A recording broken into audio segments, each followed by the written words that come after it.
Hi, my name is Daniel Craig. I do the incredibly important job of picking up and dropping off Turo cars. And soon you may get a chance to meet me in person as I or one of my coworkers delivers your Turo car.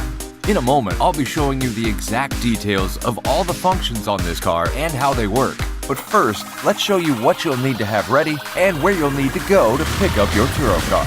Once you've gathered your luggage, head down the corridor and out the revolving doors to pick up location number 2. Send your delivery driver a text to let them know you're on your way, and they'll meet you there.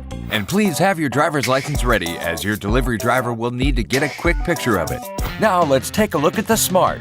Electric window and mirror controls are on the door. The key goes here, lock controls are located here and on the key. And don't forget the sunroof. To operate the back trunk gate, the car must be fully unlocked. From there, simply press and release the latch tucked above the license plate to pop open the top window, and a small release lever on either side lowers the rear gate. The gas door is on the passenger side, and don't forget, while in Oregon, gas is pumped for you. That's it! Now you simply have to enjoy your stay, and we'll see you again on the due date. Thanks for choosing Turo, thanks for renting with Anthony Varela, welcome to Portland, Oregon, and welcome to a world of fun with the Smart FourTwo.